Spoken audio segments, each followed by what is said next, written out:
السلام علیکم ورحمۃ اللہ وبرکاتہ۔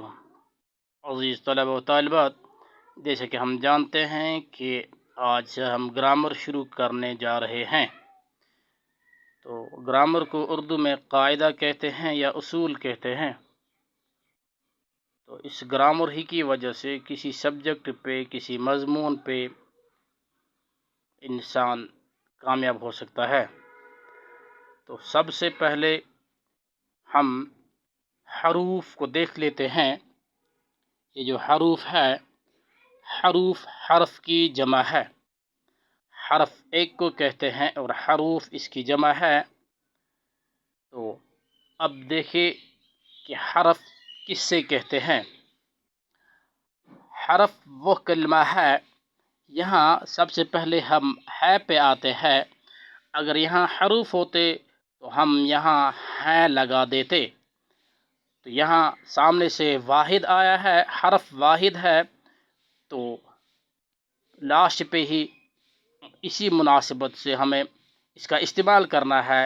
تو سامنے سے حرف واحد ہے اور اس کے استعمال میں بھی واحد ہی کو ہم نے لانا ہے۔ وہ ہوا حرف، وہ کلمہ ہے۔ پھر سے میں یہاں دہرا رہا ہوں، رپیٹ کر رہا ہوں۔ اگر حروف ہوتا تو ہم ایسے لکھتے یا ایسے پڑھتے، حروف وہ کلمے ہیں۔ یہاں ہم یہ پڑھ سکتے ہیں یا لکھ سکتے، حرف وہ کلمہ ہے، جیسا آپ کو اس نوٹ پہ آپ کو دکھ رہا ہے۔ تو پھر سے سمجھنے کی کوشش کریں۔ تو حرف وہ کلمہ ہے، اگر حروف ہوتا تو یہ پورے کا پورا جملہ بدل جاتا۔ جیسے حروف وہ کلمے ہیں، حروف جمع کلمہ واحد، تو اس کی جمع کلمہ آتا ہے واحد تو اس کی جمع ہیں آتے، جس سے آپ ہے یہ نون گنا کی آواز ناک میں جاتی ہے۔ تو اب ہم پھر سے شروع کرتے ہیں۔ یہ حرف ہے، حرف وہ کلمہ ہے جو نہ کسی کام کو ظاہر کرتا ہے اور نہ ہی کسی کا نام ہوتا ہے، اور کلمات کے ساتھ مل کر کام دیتا ہے اور اسموں کو فعلوں کو ملاتا ہے۔ یہاں پھر سے سمجھنے کی کوشش کریں۔ اسموں، تو اسموں جو ہے جمع الجمع ہے، یعنی یہ اسموں کو اور فعلوں کو ملاتا ہے۔ فعلیں، فعلوں۔ تو مثلاً ہم جیسے کہتے ہیں، یا جسے آپ انگلش میں فار ایگزامپل کہتے ہیں، پر، میں، نے۔ یہ جو یہاں پہ پر، میں اور نے، یہ تب تک معنی نہیں دیتے ہیں جب تک نہ ہم انہیں کہیں پہ استعمال کریں۔ اب یہاں اقسام آتی ہیں، یعنی حروف کی اقسام۔ حروف کی اقسام کتنی ہے؟ یہ ہے 22۔ تو آج کے اس ٹاپک میں ہم 22 پہ بات نہیں کر سکتے ہیں، 22 کے 22 کو نہیں سمجھ پا سکتے ہیں۔ تو ہم آج انشاءاللہ 4 یا 5 حروف کو سمجھنے کی کوشش کریں۔ سب سے پہلے ہے حروف جار۔ پھر سے میں کہہ رہا ہوں، حرف واحد ہے اور اس کی جمع حروف ہے۔ وہ حروف ہیں، اگر یہاں حرف آتا تو ہے ہوتا۔ یہ حروف جار وہ حروف ہے، اور یہاں وہ جو ہے یہ اسم بعید کے لیے اشارہ ہے۔ بعید کے معنی دور۔ یہاں دونوں مطلب ہو سکتے ہیں۔ جب ہم دکھاتے ہیں کاپی پہ وہ حروف یا یہ حروف، یہ دونوں معنی دیتے ہیں۔ جو کسی اسم کے معنی نام کے ہوتے ہیں، دوسرے اسم کے ساتھ یا اسم کو فعل کے ساتھ ملائے، یا تو نام کو نام کے ساتھ ملائے، یا تو نام کو فعل کام کو کہتے ہیں، یا تو کسی اسم کو کسی اور اسم کے ساتھ ملائے، یا اس اسم کو ہم نام بھی کہتے ہیں، فعل کے ساتھ ملائے۔ اب یہاں مثلاً میں، سے، پر، تک، باہر، اندر، ماند، یہ تو سب حروف جار ہے۔ اب آپ نے یاد رکھا کتنے حروف جار ہے؟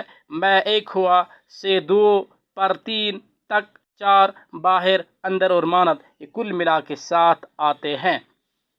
اب یہاں تک حروف جار ہوا۔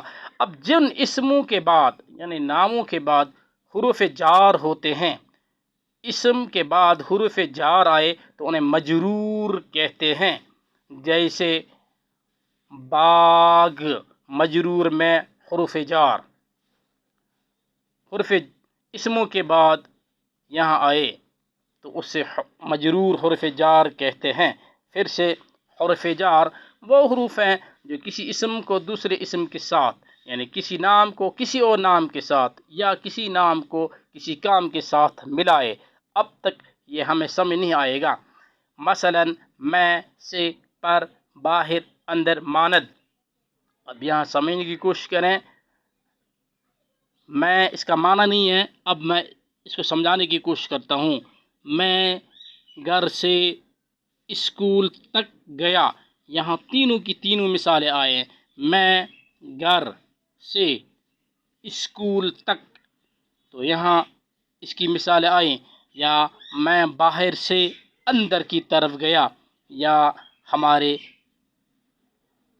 جو ہیں میں، یا جہاں ماند کو ہم استعمال کرتے ہیں، میں ماند کے معنی اردو میں آتے ہو بہ ہو یا ہم شکل، اس کو ہم یہاں تشبیہ بھی کہہ سکتے ہیں۔ میں ماں کی ماند ہوں، یعنی میں ماں پہ گیا ہوں یا میری شکل ماں سے ملتی جلتی ہے۔ تو یہاں تک آپ کو سمجھ آیا؟ جن اسموں کے بعد حروف جار ہوتے ہیں ان کو مجرور کہتے ہیں۔ اب حروف استفہام پہ آئیے۔ استفہام یہ عربی لفظ ہے، فہم سے نکلا ہے، اس کو سمجھنے کی کوشش کریں۔ یہ کہاں کیسے ہم پڑھتے ہیں اور کیسے اس کو ہم استعمال کرتے ہیں۔ حروف، پھر سے میں دہرا رہا ہوں، حرف کی جمع حروف ہیں، وہ حروف جو سوال پوچھنے کے وقت استعمال ہوتے ہیں۔ اب یہ حروف استفہام کہاں پہ استعمال ہوتے ہیں؟ یہ ہم کسی کو کسی موقع پہ سوال پوچھنے کے لیے استعمال کرتے ہیں۔ مثلا کون، کہاں، کیوں، کس، کیسا، کب۔ تو اب آپ مثلا آپ کون ہو، آپ کہاں سے ہو، آپ کیوں کر یہاں آئے، آپ کس لیے یہاں آئے، آپ کو یہاں کیسا لگا، آپ یہاں سے کب جا رہے ہو۔ تو یہاں اس کی مثالیں جو ہیں وہ ہم نے انہیں سمجھنے کی کوشش کی۔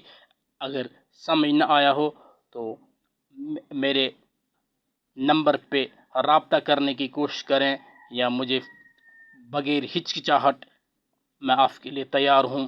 آپ مجھ سے رابطہ قائم کریں، جہاں پہ سمجھ نہ آیا ہو وہاں سمجھنے کی کوشش کریں۔ گرامر ہی کی وجہ سے ہم اردو کو، انگریزی کو، کسی بھی سبجیکٹ کو صحیح معنوں میں پڑھ سکتے ہیں، صحیح معنوں میں لکھ سکتے ہیں۔ تو آج کے لیے اتنا ہی، پھر سے میں ان کو دہرا رہا ہوں۔ تو آج کا یہی سبق ہے۔ حروف کی جمع ہے، کلمہ واحد ہے اور اس کی جمع آتی ہیں کلمے، ہے کی جمع آتی ہیں ہے، یہ، نون، گنا۔ تو آج کے لیے اتنا ہی۔ مجھے امید ہے کہ آپ لوگوں کو بخوبی سمجھ آیا ہوگا۔ تو دیجیے اجازت،